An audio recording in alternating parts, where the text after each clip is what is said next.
紅扒羊肉，鮮香濃郁，滑爽利口，即時風味名菜，又是滋補佳肴。歷史悠遠，歷史淵源。紅扒羊肉是廣州的傳統名菜。中國食羊歷史悠久，至今3000年前，距今3000年前的段商時期，其甲骨文記述祭禮用羊日小宰。西周時期，羊僅於士大夫階級享用，至春秋戰國時期才成為人們普遍的食肉。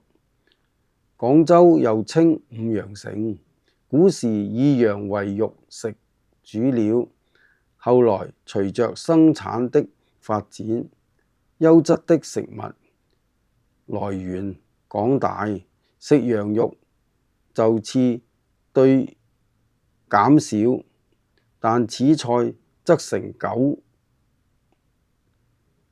成不衰的傳統美食。製造方法：一、將羊肋骨肉皮的細毛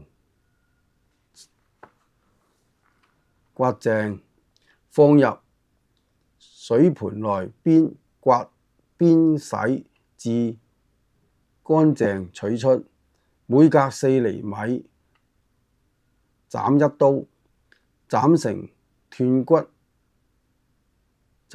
骨斷肉不斷狀，放入滾水鍋中滾約3分鐘撈出，用醬油10克塗在羊皮上着色。2.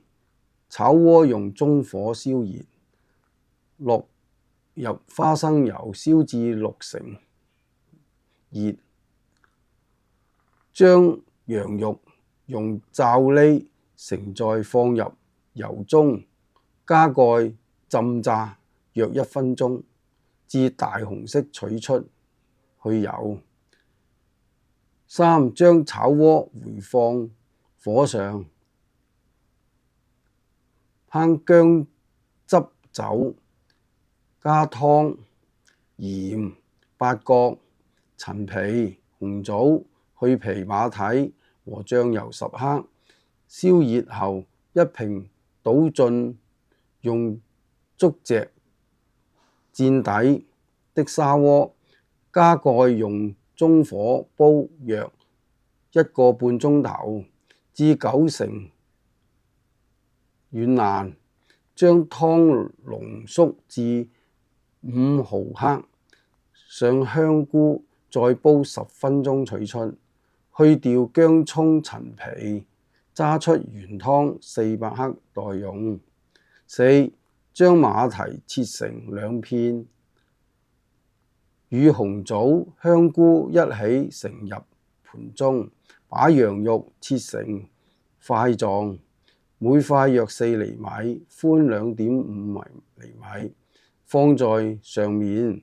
炒鍋用中火燒熱，落花生油20克，落紹酒，加原湯、胡椒粉，用濕生粉打芡，加入芝麻油和花生油，推勻，淋在羊肉上更成。羊肉軟嫩可口，冇腥異味。選羊肉時最好選12至16斤重的小羊，有條件採古法以燒稻草配合大鑊的方法當然最好，羊肉最香。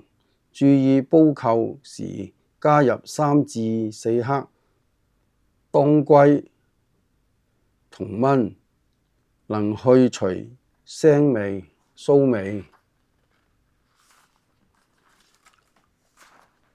好啦，拜拜。